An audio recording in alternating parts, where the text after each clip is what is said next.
Bab ke-7, Al-Andalusia. Dalam kisah Islam dan umat Muslim, perhatian biasanya diarahkan pada wilayah inti dunia Islam yang membentang dari Sungai Nil ke Sungai Aukus, meliputi Mesir, Suriah, Jazirah Arab, Irak, Persia. Tetapi penting juga melihat konteks sejarah Islam di tempat peradaban Islam langsung berbatasan dengan dunia luar. Di semenanjung Iberia, wilayah Spanyol dan Portugal, Islam berinteraksi langsung dengan Eropa Kristen. Masyarakat yang kompleks dan beragam berkembang di sana, terdiri atas Eropa Muslim dan Barat. Pendirian Islam di Spanyol setelah penaklukan yang cepat di Afrika Utara pada pertengahan abad ke-7 oleh Bani Umayyah, invasi Islam melambat beberapa waktu. Samudra Atlantik dan Laut Tengah seolah menjadi batas alam bagi kerajaan Islam baru, dan akhir 600-an difokuskan untuk mengonsolidasikan daerah taklukan dan memasukkan penduduknya ke dunia Islam. Tetapi, pintu penaklukan terbuka lagi pada 710-an, ketika pasukan Muslim mulai merambah semenanjung Iberia dan memasukkan daerah yang jauh lebih ke dalam kekuasaan Islam. Alasan penaklukan yang cepat di semenanjung tersebut telah lama diperdebatkan. Bagi orang-orang yang menyaksikan operasi militer kedua belah pihak, ini hanya manifestasi rasa suka dan tidak suka dari Tuhan. Bagi umat Islam, penaklukan itu berlangsung cepat dan mudah karena Tuhan telah berkehendak tanah ini akan masuk ke dalam kerajaan Islam. Bagi umat Kristen, kekalahan masif itu menunjukkan Tuhan kecewa dengan aksi tak bermoral Visigoth sehingga dia mengirim penyerbu Islam sebagai hukuman. Tentu saja ada faktor yang lebih konkret untuk dipahami. Pertama, ketidakpopuleran Roderick dan monarki Visigoth akibat konflik politik yang sudah lama terjadi sebelumnya. Kota-kota utama di wilayah Visigoth dengan cepat menyerah kepada pasukan Islam dan menjanjikan persyaratan penyerahan diri yang lebih menguntungkan dan otonomi lokal. Kemerdekaan relatif diberikan orang Islam kepada penduduk sivil yang tentu sangat kontras dengan kebijakan rezim Visigoth. Setelah penaklukan, dimulailah permukiman Islam. Umat Islam pun tak membatasi diri di kota garnisun dan malah memilih menjadi pemilik tanah di seluruh semenanjung. Imigran Barbar cenderung bermukim di daerah utara dan barat, mencari area pengembalaan seperti daerah asal mereka, Afrika Utara. Suku Arab yang datang ke Andalusia kebanyakan berasal dari Yaman dan sudah lama bertani. Oleh karena itu, mereka kebanyakan bermukim di daerah subur di selatan dan di kota utama seperti Cordoba, Valencia, Zaragoza. Baik suku Arab maupun suku Berber, banyak yang menikahi penduduk lokal dan akhirnya menciptakan masyarakat unik baru yang menggabungkan aspek budaya Arab, Berber, dan Hispatik. Penguasa Umayyah. Dalam beberapa dekade pertama pemerintahan Islam, Andalusia tak lebih dari sekedar provinsi jauh dan sepi dari kekhalifahan Umayyah yang luas. Keadaannya berubah pada 750-an saat Abbasiyah berhasil menggulingkan keluarga Umayyah. Di Suriah, sebagian besar anggota keluarga Umayyah dipenjara atau dihukum mati. Salah seorang Umayyah muda berhasil lolos dari pembunuhan. Abdurrahman, pangeran berusia 20 tahun, melarikan diri dari Damaskus pada 750 Masehi, persis di depan hidung pasukan Abbasiyah. Ia memulai perjalanan epos melintasi dunia Islam untuk mencari bantuan dan dukungan setelah seluruh keluarganya mati. Ibunya seorang Berber hingga ia mencari bantuan di tanah asal Berber, yaitu Afrika Utara. Emirat Umayyah yang didirikan Abdul Ar-Rahman Ad-Dakhil menjadi kawah percampuran budaya selama berabad-abad setelah kekuasaannya. Orang-orang dari dunia Islam terus bermigrasi ke sini dengan membawa aspek budaya tempat asal mereka. Selain itu, sebagian besar penduduk asli Hispatik masuk Islam pada akhir 800-an dan awal 900-an, menjelang 950 Masehi. Sekitar setengah penduduk semenanjung Iberia kemungkinan Muslim dan menjelang 1100-an orang Kristen hanya berkisar 20% dari jumlah penduduk. Muslim, Arab, Berber, dan Hispatik bergabung menciptakan budaya Andalusia yang unik, menyajikan latar belakang dan tradisi beragam di bawah bendera Islam. Bahkan, orang Kristen yang tinggal di Andalusia mengadopsi budaya Islam dan mengembangkan bahasa, seni, dan adat Arab. Pengaruh budaya dan bahasa ini masih tampak hingga sekarang dalam bahasa Spanyol yang tetap memakai banyak kata pinjaman dari bahasa Arab. Puncak negara Umayyah di Spanyol terjadi selama pemerintahan Abdurrahman III dari 912 hingga 961 Masehi. Dalam hampir setengah abad kekuasaannya, ia menyatakan diri sebagai khalifah dunia Islam, walaupun tak mempunyai kekuatan di luar semenanjung Iberia. Klaimnya tentang peran leluhur Umayyah yang berkuasa pada abad ke-7 dan ke-8 berperan penting untuk melawan kekuatan Fatimiyah yang baru tumbuh di Afrika Utara. Khalifah Abbasiyah di Baghdad ibarat menjadi tahanan yang kehilangan pengaruh di istananya sendiri di bawah perintah berbagai dinasti Turki. Sedangkan Syiah Fatimiyah menjelma ancaman nyata bagi keberlanjutan eksistensi Sunni Islam sebagai kekuatan politik. Ada sangat banyak toko di kota, menghasilkan barang-barang yang berharga di seluruh Eropa, kulit, sutra, kertas, wol, dan kristal. Semuanya diproduksi di Cordoba dan diperdagangkan ke seluruh Eropa dan dunia Islam. Cordoba menjadi kota kelas dunia yang berperan sebagai jembatan antara Eropa yang terbelakang dan kebanyakan buta huruf dengan kota-kota berkebudayaan tinggi di dunia Islam. Jika ingin menjadi terpelajar, seorang Eropa akan berpergian ke Andalusia untuk hadir di tengah-tengah para cendekiawan dan perpustakaan. Bahkan, pimpinan gereja Katolik abad ke-10, Paus Sylvester II, belajar di Andalusia semasa muda dan terpikat dengan prestasi ilmiah peradaban Islam. Kehebatan Cordoba tak sebatas ilmu sosial, ilmu pengetahuan. Abdurrahman dan penguasa Andalusia terdahulu menekankan kekuasaan serta kesejahteraan melalui masjid, selain istana yang luas dan indah. Contoh terbaik Masjid Agung Cordoba. Awalnya masjid ini dibangun Abdurrahman ad-Dakhil, kemudian diperluas berkali-kali pada 800-an dan 900-an, sehingga akhirnya menjadi bangunan luas yang mampu menampung ribuan jemaah. Ayat-ayat Al-Quran tertulis dalam huruf kufik kaligrafi Arab menutupi dinding masjid, menunjukkan keyakinan Islam bahwa Quran adalah bentuk tertinggi ekspresi sastra hingga pantas berada di masjid terindah. Prestasi arsitektural juga dicapai di wilayah sekuler saat Abdurrahman III membangun kota istana raksasa di luar Cordoba, Madinat Az-Zahra atau kota yang indah. Inilah Versailles pada masanya, memikat para pengunjung dari tempat yang jauh dengan misi diplomatik ke ibu kota Andalusia.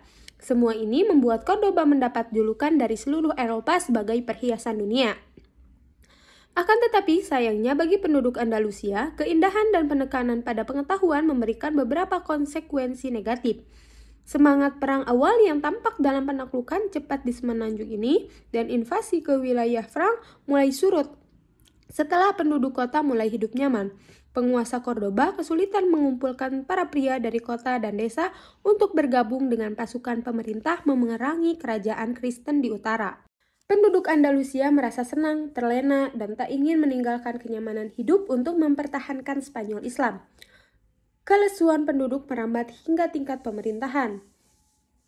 Menjelang awal abad ke-11, perebutan kekuasaan di antara keluarga Umayyah dan pendukungnya umum terjadi.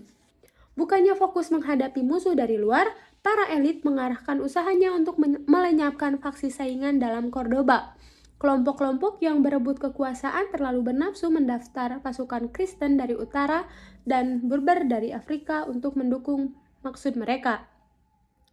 Pada 1009, Muslim Sulaiman II menggulingkan anggota Bani Umayyah yang lain dengan pasukan yang hampir semuanya berasal dari Kastilian dan Berber. Ia menyerbu Cordoba dan menyatakan diri sebagai khalifah. Hal ini menimbulkan serangan balas dendam, lalu penyerangan kembali pada tahun berikutnya. Masyarakat yang toleran dan stabil pada abad ke-10 segera tenggelam dalam lumpur perebutan kekuasaan dan perang sipil. Sepanjang 1010-an hingga 1020-an, persatuan politik Andalusia bubar menjadi banyak negara bagian yang saling bersaing. Periode Taifah dan Reformer Berber. Periode Taifah di Andalusia berlangsung pada abad ke-11. Kata Taifa bersumber dari Quran yang memperingatkan Muslim untuk menciptakan perdamaian di antara dua tawaif atau pihak yang bersengketa. Tetapi perdamaian dalam periode ini merupakan barang mewah. Persaingan etnis antara Arab Berber dan Muslim Iberia menjadi pusat konflik. Sejak raja-raja kecil di seluruh semenanjung bersaing menggantikan Bani Umayyah yang sudah jatuh. Kota-kota yang pernah menjadi bagian penting negara bagian Umayyah seperti Cordoba, Sevilla, Toledo, Granada, dan Zaragoza menjadi kerajaan kecil merdeka yang terus-menerus berperang. Ketika para raja Ta'ifa berperang demi meraih kekuasaan atas Andalusia, hasilnya sungguh disayangkan dan sangat ironis bagi Islam di Iberia. Satu-satunya pemenang dalam periode Ta'ifa adalah negara bagian Kristen di utara. Sejak penaklukan awal Iberia tahun 700-an, bagian paling utara semenanjung ini tak terjangkau kembali dikendali Islam. Beberapa negara Kristen kecil berdiri setelah penaklukan dan dilindungi daratan tinggi pegunungan. Dengan mudah mereka menjauhkan diri dari Andalusia menjadi negara kesatuan. Tetapi ketika Andalusia terpecah belah, Raja Kristen pun mengambil keuntungan. Dalam satu kesempatan, Taifa Toledo membayar sejumlah besar uang kepada kerajaan Navarre untuk menyerang Zaragoza. Sementara itu, kubu yang diserang membayar Kastil untuk menyerbu daerah pedalaman Toledo, membasmi penduduknya dan merampasnya demi kemakmuran sendiri. Orang Islam membayar orang Kristen untuk menyerang dan melemahkan orang Islam lainnya dalam sejarah hitam Andalusia. Hasilnya berupa hilangnya tanah yang luas serta tumbuhnya militer dan ekonomi negara-negara Kristen Spanyol. Hancurnya Toledo pada 1985 oleh Kastil menjadi kehilangan simbolik dan strategis yang penting karena terletak di tengah-tengah Iberia. Kejatuhan Toledo bermakna bahwa kekuatan Kristen kini dapat berlangsung mengancam negara Taifa manapun, bahkan yang jauh di selatan. Gerakan Murabitum didirikan di Gurun Maroko, di sepanjang rute perdagangan yang menghubungkan Afrika Utara dan kerajaan-kerajaan kaya di Afrika Barat. Penduduk di sana adalah orang Berber yang telah masuk Islam berabad-abad lalu setelah penaklukan Islam di Afrika Utara. Gerakan Murabitun berkembang dengan pesat sepanjang abad ke-11 tanpa penaklukan. Pesan mendasar dan gaya hidup sederhana Murabitun tampak menarik bagi suku Barbar. Hal ini mengingatkan akan kesederhanaan dan kelugasan Nabi Muhammad, sama seperti banyak orang Arab menerima Islam dengan sukarela pada abad ke-7. Sebagian besar suku Berber bergabung dalam persekutuan Murabitun tanpa paksaan. Menjelang 1180-an, gerakan ini meluas dari Afrika Utara ke daerah kaya Ghana, Afrika Barat. Pertumbuhannya yang cepat dari Gurun Sahara memperlihatkan perbedaan yang mendasar dari Islam Spanyol. Saat peradaban Islam mapan sudah ada di Andalusia selama ratusan tahun. Gerakan Murabitun menjadi jauh dari kekayaan dan kemewahan kehidupan kota. Para pejuang Berber tangguh dan siap bertempur. Inilah sifat yang diperhatikan oleh raja-raja Taifa di Andalusia. Pada 1086, Murabitun mengirimkan pasukan yang dipimpin Yusuf bin Tasfin guna melintas Selat Gibraltar bersama 12.000 tentara. Ibnu Ziyad menyeberangi selat yang sama untuk menaklukkan Iberia di bawah kekuasaan Islam 375 tahun sebelumnya. Sekarang Ibnu Tasfin melakukan hal yang sama untuk memastikan agar tetap seperti itu. Akan tetapi, tampak jelas bahwa ini bukanlah operasi penaklukan. Ibnu Tasfin datang karena diminta oleh Raja Andalusia dan sepertinya tak berminat mencaplok wilayah itu dan menjadikan bagian dari kerajaan Murabitun. Murabitun tak bisa berdiam diri berkaitan dengan politik dan konflik di utara. Yusuf bin Tasfin dipanggil kembali ke Andalusia untuk membantu operasi militer melawan Alfonso lagi. Mestinya ini menjadi kekuatan persatuan Islam yang menggabungkan banyak taifah dan Murabitun. Tetapi pengalaman Ibnu Tasfin dalam ekspedisi kali ini kurang mengembirakan. Operasi militer kali ini terhambat oleh pesaing Ranta Raja Taifa. Mereka selalu mengeluhkan rekannya kepada Ibnu Tasfin dan tak percaya kepada siapapun kecuali pendukung terdekatnya.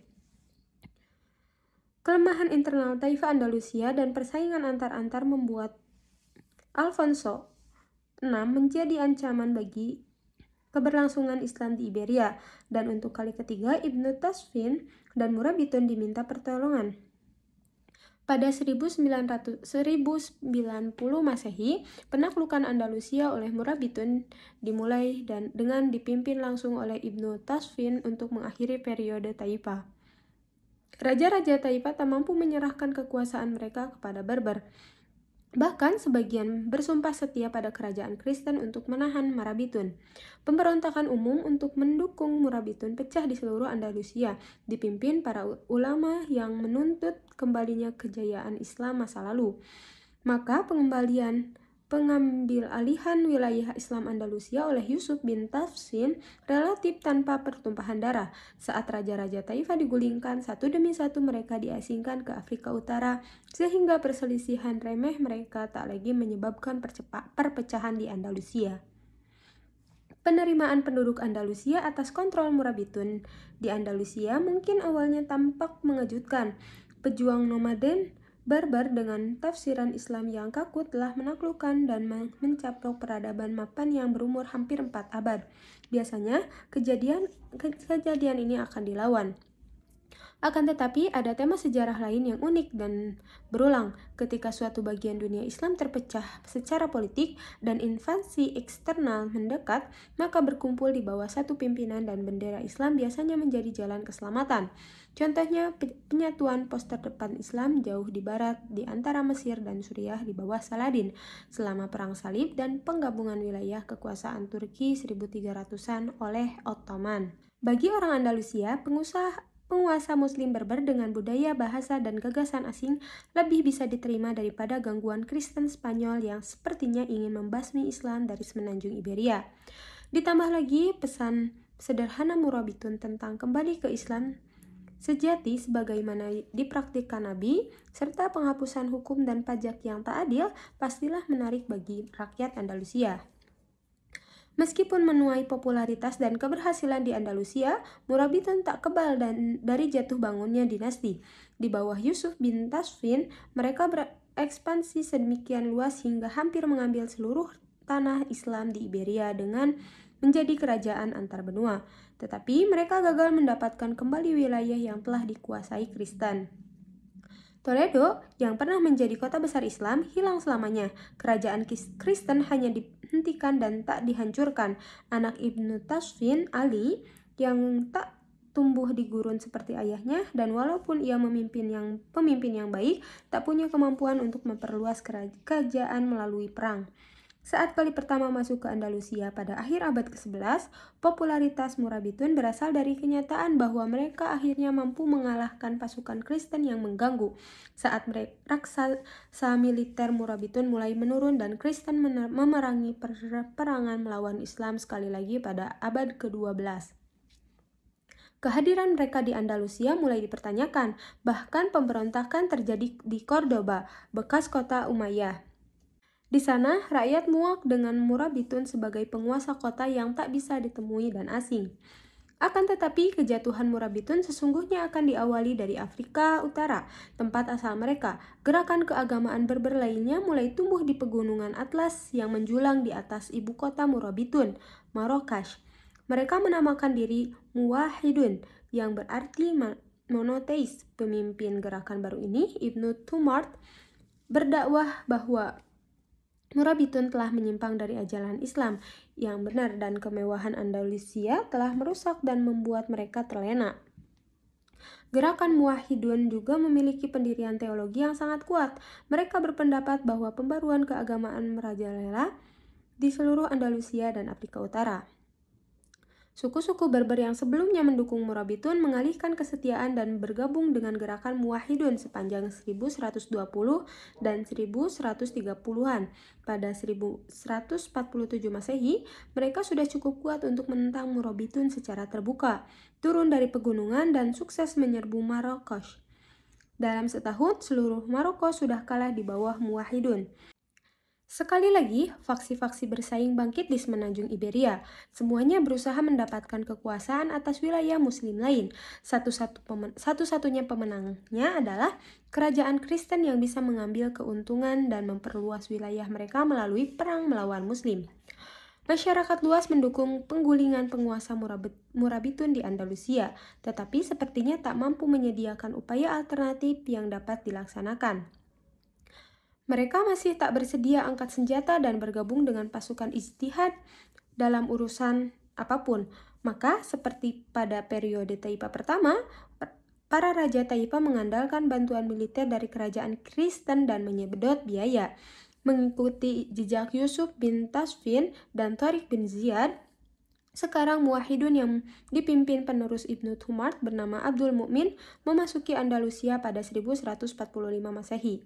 Ia berusaha melakukan pencaplokan wilayah tepat saat Kristen Spanyol dan Portugis mulai maju ke daerah Taifah Muslim. Dalam 1 tahun, Malaga dan Sevilla ditaklukkan. Pada 1150 Masehi, Cordoba dan Jaén direbut dari Raja Taifahnya. Menjelang wafatnya Abdul Mukmin pada 1163, seluruh sisa Spanyol Islam menjadi bagian kerajaan Muwahhidun. Tetapi sayang, bagi Muslim Spanyol yang tersisa hanya bagian selatan semenanjung. Daratan tengah semenanjung Peninsula dan pantai timur dipertahankan dengan sangat kuat oleh kerajaan-kerajaan Kristen yang dipimpin Kastil, Portugal, dan Aragon. Kedatangan Muwahhidun mendorong kebangkitan Islam. Andalusia memusatkan perhatian pada ibadah Islam. Munculnya banyak ulama di semenanjung ini menjadi saksinya. Mungkin yang paling termasyhur di antaranya Ibnu Rushd, yang dikenal sebagai Averroes di Eropa. Seolah membangkitkan kembali cendekiawan Muslim terdahulu pada masa keemasan, ia seorang serba bisa yang menulis tentang berbagai topik dari filsafat, fisika, hingga psikologi. Sumbangannya yang paling langgeng di bidang fikih, walaupun mengikuti mazhab fikih Maliki, ia mengarang ensiklopedia perbandingan fikih berjudul Bidayat al-Mujtahid wa Nihayat al-Muqtasid. Muwahhidun sebagian besar mengikuti pola yang sama dengan Murabitun. Keduanya muncul dari lingkungan gurun yang keras di Maroko. Mereka berusaha memperbaiki hal-hal yang dipandang sebagai penyakit sosial dan kelemahan politik di wilayah itu. Keduanya menahan reconquista Kristen di Iberia dan keduanya melemah saat generasi penerus kehilangan semangat dan dorongan yang dikembangkan nenek moyangnya di gurun Afrika Utara. Di Andalusia, Muwahhidun mengalami kemunduran saat konflik keluarga berebut kekuasaan mengemuka. Akhirnya, abad ke-12 menjadi saksi timbulnya perang saudara di Andalusia, digabung dengan majunya kerajaan Kristen. Tetapi, kali ini tak ada gerakan keagamaan Berber yang baru untuk menggantikan tempat mereka. Granada, seperti yang telah dilakukan selama ratusan tahun, Kristen Spanyol mengambil keuntungan dari kelemahan dan perpecahan Islam. Paus Incarnate II bahkan menyerukan perang salib pan-Eropa untuk menyerang Muwahhidun. Pada 1212, para kesatria Spanyol, Portugis, Prancis, dan Inggris berkumpul di dekat rangkaian pegunungan Sierra Morena yang menjadi batas antara kekuatan Islam dan Kristen di Iberia. Di bawah pimpinan Alfonso VIII dari Kastil, pasukan perang salib berhasil melintasi pegunungan untuk menyerang serombongan besar pasukan Muwahhidun. Di perang Las Vegas de Toloso atau Al-Uqub, menurut umat Muslim, kekuatan Islam benar-benar habis. Lebih dari 100.000 korban perang dari kubu Muslim membuat tulang punggung kekuatan Muwahhidun patah. Alasan kekalahan peperangan itu tak sepenting akibat bencana tersebut.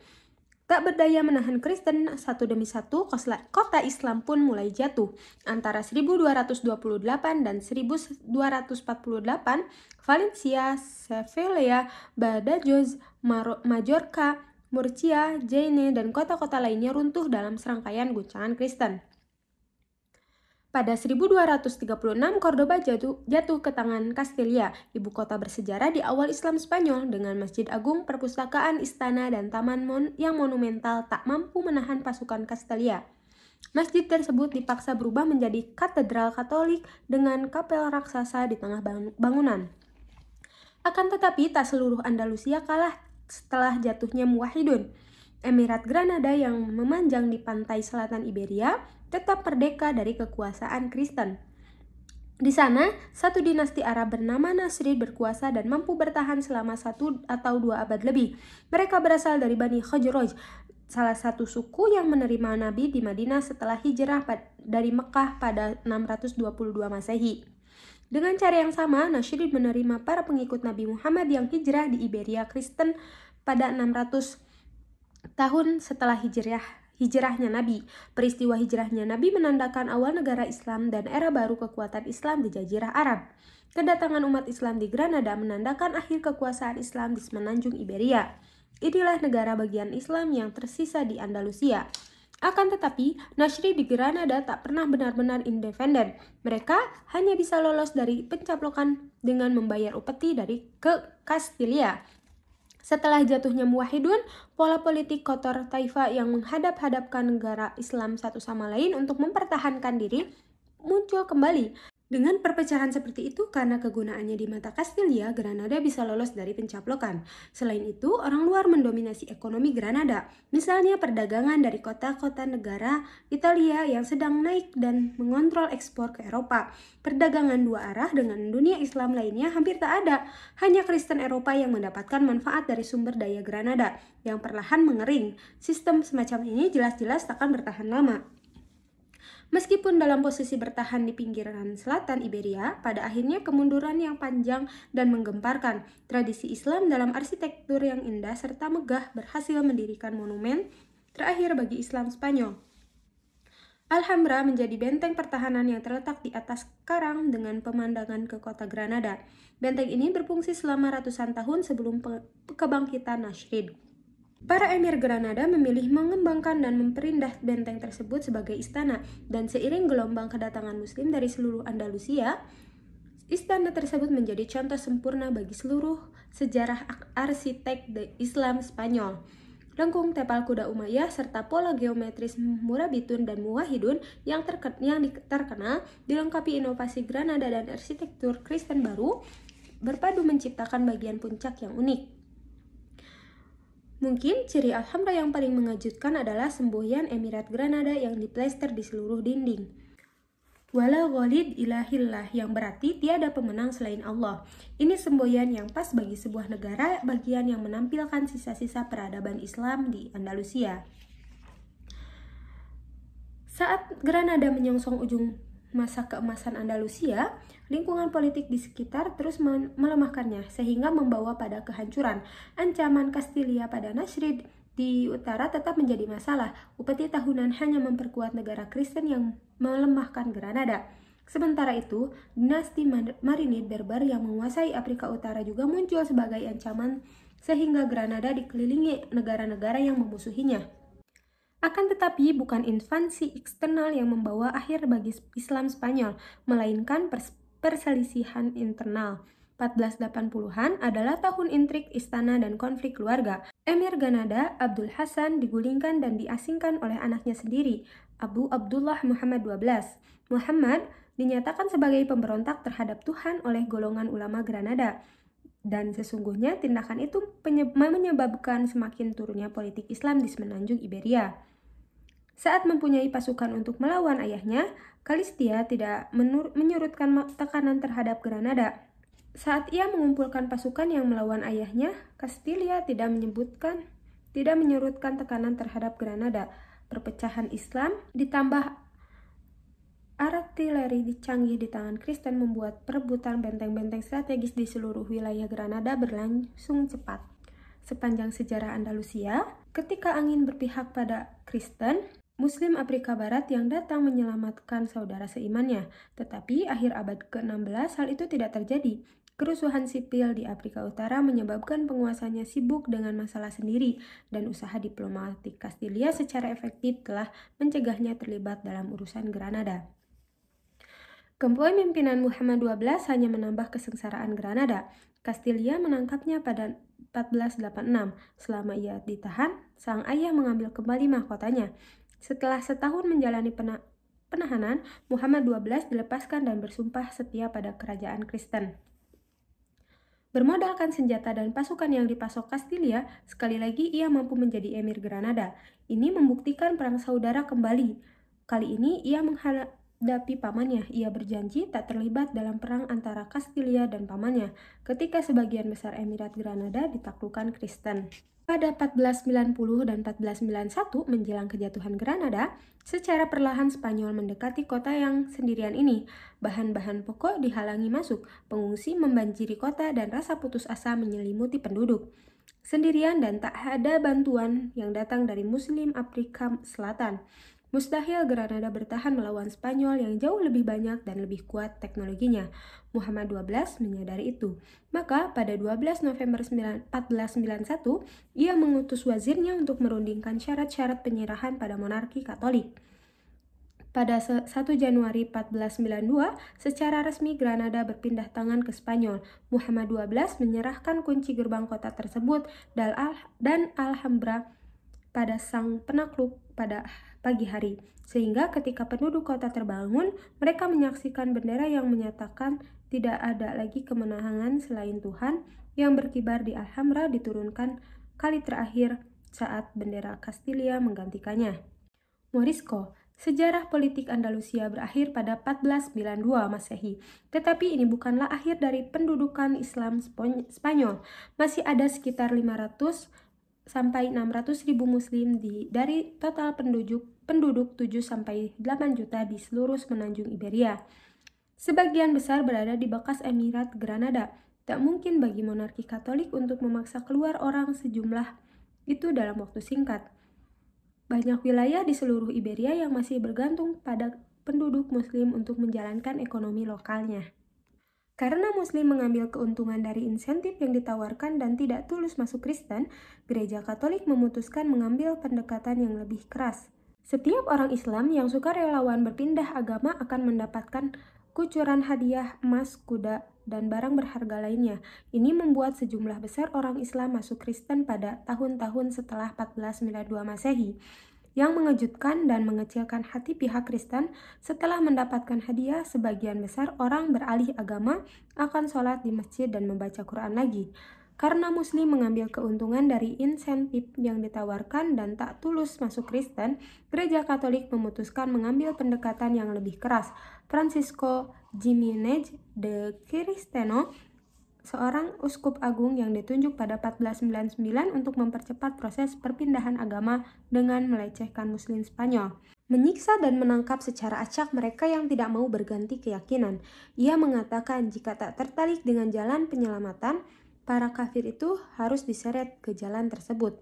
Hasilnya berupa pemberontakan Muslim Spanyol melawan penindasan. Muslim Granada yang telah bersabar selama 8 tahun di bawah pemerintahan Kristen tak dapat menahan diri atas penindasan uskup agung baru itu. Mereka membuat barikade di jalanan sempit Granada dan menyatakan penentangan terhadap usaha-usaha de Cisneros. Menjelang 1502, saat pemberontakan padam, otoritas Kristen memilih melarang Islam di seluruh Spanyol. Seluruh orang Islam diberi pilihan untuk pindah agama, keluar dari Spanyol, atau mati. Seperti penduduk Granada, Muslim di seluruh Spanyol pun memilih masuk Kristen. Segera monarki Katolik dapat menyombongkan diri telah menjadikan semua penduduk beragama Kristen dalam beberapa tahun. Akan tetapi, kenyataannya Islam tetap hidup di Spanyol, di bawah tanah. Bekas Muslim yang disebut Morisco oleh Spanyol menyatakan masuk Kristen untuk menghindari hukuman yang tak kenal henti. Mereka tetap hidup sebagai Muslim secara rahasia di rumahnya sendiri. Otoritas Spanyol mungkin mencurigai Morisco tak tulus masuk Kristen, maka mereka menetapkan banyak hukum bagi sebagian dari Inkuisi Spanyol sepanjang 1500-an untuk membersihkan Morisco dari masa lalu Islam mereka. Menyembelih binatang berdasarkan hukum Islam dinyatakan dilarang pada 1511 oleh dekrit kerajaan. Perempuan tidak boleh menutup mukanya pada 1511. Selanjutnya, Morisco dilarang menggunakan pemandian umum atau menutup pintu rumah pada Minggu untuk memastikan tak seorang pun menjalankan ibadah Islam secara diam-diam. Pernikahan harus dihadiri oleh orang Kristen lama untuk memastikan upacara perkawinan tidak diselenggarakan menurut hukum Islam. Pada 1526 berbicara dalam bahasa Arab tergolong perbuatan melanggar hukum dan Morisco dipaksa berbicara bahasa Kastilia masuk ketika di rumah. Usaha memisahkan Morisco dari agama dan warisan budayanya hanya membuat mereka semakin sembunyi-sembunyi dan menyebabkan mereka lebih bersemangat memegang teguh keyakinannya. Sebagai contoh, fatwa terkenal pada 1502 oleh mufti dari Oran memperbolehkan wudhu tanpa air dengan menyentuh dinding bersih, sholat pada malam hari bukannya 5 kali sehari, dan makan daging babi jika dipaksa. Pemerintah keagamaan secara terbatas dilakukan di rumah karena masjid dan sekolah ditutup atau diubah menjadi gereja Kristen. Akan tetapi bahasa Arab bertahan di balik pintu yang tertutup karena orang tua tetap mengajarkan ritual Islam dan ayat-ayat Quran kepada anak-anaknya. Orang Morisco bernama Kristen akan tetapi ke gereja pada hari Minggu berdoa menurut ritual Kristen. Ketika di rumah, ia dipanggil dengan nama Muslim, rahasia, membaca Quran dan berdoa dengan cara Islam. Seluruh desa Morisco dikosongkan penduduknya, dipaksa ke pantai, tempat-tempat kapal-kapal dari Eropa menunggu untuk membawa mereka ke Afrika Utara. Morisco diizinkan membawa barang milik mereka sebanyak mungkin, tetapi Spanyol menyita tanahnya. Anak di bawah umur 4 tahun tidak diusir, tetapi diambil dari keluarganya untuk dipelihara sebagai anak Kristen. Di selatan Spanyol, sekali lagi terjadi pemberontakan. Pengusiran ini berarti Morisco yang menyamar sebagai Kristen tak perlu takut lagi menyatakan diri sebagai Muslim dan menimbulkan usaha terakhir mempertahankan Islam di semenanjung ini. Kali pertama dalam 100 tahun, azan kemudian berkumandang di lembah dan perbukitan Spanyol. Sholat berjamaah dan yang tak pernah terlihat selama bertahun-tahun sejak kejatuhan Granada sekali lagi diadakan. Hari kejayaan Islam memang telah berlalu, tetapi para pemberontak meski dengan cepat dapat dikalahkan, Spanyol mampu membangkitkan kemenangan akan Andalusia dalam 800 sejarahnya untuk terakhir kali. Pada 1614, seluruh orang Meksiko yang sudah pergi dan pemberontakan dipadamkan. Ada laporan yang menyatakan entah bagaimana terdapat orang Morisco yang berhasil tetap tinggal di Spanyol dan terus mengamalkan ajaran Islam secara sembunyi-sembunyi selama sekian abad. Tetapi, kepingan komunitas Muslim ini tak lebih dari bayangan di Andalusia. Meskipun telah memberikan sumbangan bagi sejarah semenanjung Iberia dan Eropa, Islam sudah lenyap dari Spanyol. Meski mengalami kejatuhan di titik keluar barat, Islam mulai bangkit kembali di timur, tempat Ottoman akan memperkenalkan Islam kembali ke Eropa dan memimpin masa keemasan baru.